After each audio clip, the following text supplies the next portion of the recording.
Hello everybody, my name is Pixel and welcome to the Sapphire Tech YouTube channel. Just the other day, I started work on what was supposed to be just a nice simple performance video for the recently released Fortnite Chapter 2 running on the Sapphire Nitro RX 5700 XT. Unfortunately, however, it became apparent that the game was suffering from some pretty distracting performance issues. Basically, the game would stutter rather badly every single time that you moved the camera, and it made the game feel awful to play. Thankfully, we did find a few things that we could do to minimize these issues, but not to a level where I would have been happy trying to demonstrate the performance of our graphics card on the current build. The good news is that a couple of days ago, Epic Games finally got around to patching the performance issues, and I'm happy to report that as far as I can tell, the patch has been a huge success, at least from what I can see on my hardware. If anything, I would even go as far to say that this could quite possibly be the smoothest that I've ever experienced Fortnite. So, with the performance issues fixed and the game feeling rather fresh, today we are going to be taking a look at Fortnite Chapter 2 running at 1440p using a wide range of graphical settings on the Sapphire Nitro RX 5700 XT. Most, if not all of the footage that you are going to see has been recorded on the Team Rumble game mode, and there are quite a few reasons why I prefer to test the performance on Team Rumble over solos, but the main two reasons are consistency and workload. Consistency because you're always going to be playing somewhere towards the centre of the map with roughly the same number of players fighting throughout the round. And workload because 90% of a standard solo match is very easy on our systems, whereas on Team Rumble, once you get into the first couple of circles, it's basically a non-stop team fight that can stress both the GPU and the CPU to their limits. It's actually a similar type of workload to what you would expect towards the end game of a competitive match. Basically, the performance in this video is by design a worst case scenario. I mean, sure, I could take you to the edge of the map and show myself just walking in a straight line and being like, oh, look at my 500 FPS, but that's not really a very good representation of how a real game plays out. I mean, who cares if you're getting 500 FPS when you're looking up at the sky if you've only got 20 when you're in a fight? I mean, to be clear, low performance is not going to be something that we have to worry about with this graphics card, but you get the idea right. Anyway, with that out of the way, let's finally have a look at the performance, shall we? First off, let's take a quick look at the full fat Epic settings. Here we see our frame rate hover between mostly around 90 and 120, and since that there is very little doubt that we're going to be GPU bound while running the game maxed out, this is one of those situations where you're really going to want to enable Radeon anti-lag in order to minimize any input latency. I have to admit that since I rarely play multiplayer games on their maximum settings, as I like to prioritize visual clarity, frame rate and input latency over graphics, I'm always surprised at just how good games can look when you crank up all that eye candy. While on the surface, Fortnite may have a very simple cartoon-styled aesthetic, the reality is that on a technical level, what the developers have managed to achieve here is very impressive. For that reason, I have to say that I'm very happy with the performance that we are seeing on this rig at Epic settings. Personally though, I would still maybe consider lowering the view distance, shadows and effects down one notch to high from Epic in order to squeeze out just a few more frames. And if I was running on a high refresh rate FreeSync capable monitor, I would turn off Radeon anti-lag and cap my frame rate to around 120. This should deliver an amazing experience that most people would be very happy with, but if you are like me and you want to push the performance just a little bit further while maintaining some of them very pretty visuals, maybe our optimized settings will be more up your street.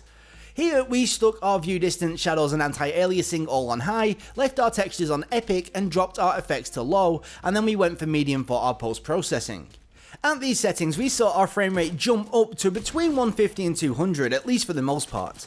Any dips below 150 FPS were mostly due to CPU bottlenecks, meaning that even if we lowered the settings further, we would unlikely see any big bumps in performance due to how little effect most of these settings have on the overall CPU workload. Graphically, especially up close, the difference between these optimized settings and the full fat Epic settings are really quite subtle.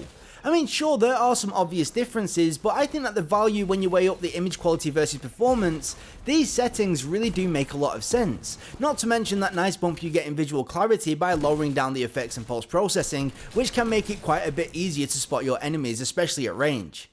Overall, these optimized settings do strike a decent balance between visual quality and performance, but they still fall short when it comes to getting a competitive advantage. You see, the shadow setting is by far the one option that has got the most impact on visual quality and visual clarity.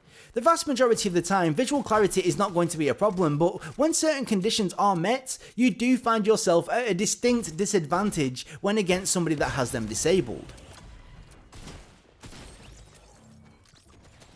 Most commonly, this is going to be players that are using darker skins while hiding in boxes, and especially at night time. Personally, and I know that this is not going to be a very popular opinion, I just really wish that game developers would stop making it so you get a legitimate advantage by lowering your settings. Instead, I would love to see graphical effects such as the shadows here in Fortnite be forced on, even if only in a very basic form. I say this because if I had the option to play at these optimized settings while knowing that I had no competitive disadvantage versus people playing with everything set to low, I would. Now, in all fairness, I do think that for the vast majority of players, the difference in visual clarity between optimized and competitive settings is not going to really have any big effect on the outcome of a match, and if you're anything like me and not planning to get into the competitive scene, I think that these settings are pretty much perfect.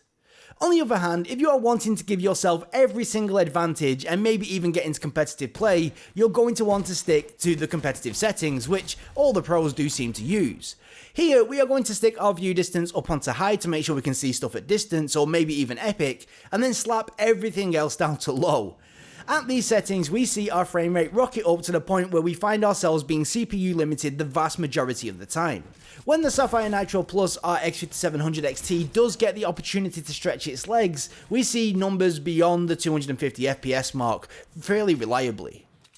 The reality is that when using competitive settings on a game like Fortnite, you are really going to be taxing this GPU. I mean, right now we are running an Intel i7 9700K at 5GHz and we are still mostly CPU bottlenecking. For that reason, I would also recommend disabling Radeon anti-lag and even consider capping the frame rate in order to stabilize those frame times, which would result in smoother gameplay and most likely less input latency. As you can hopefully see, the Sapphire Nitro RX 5700 XT ran Fortnite Chapter 2 flawlessly. Surprisingly, considering the performance issues that we saw at launch of Chapter 2, the game now runs incredibly well, possibly better than at any point in its history, which is great news for any of you that, like me, find yourself extremely sensitive to stutters.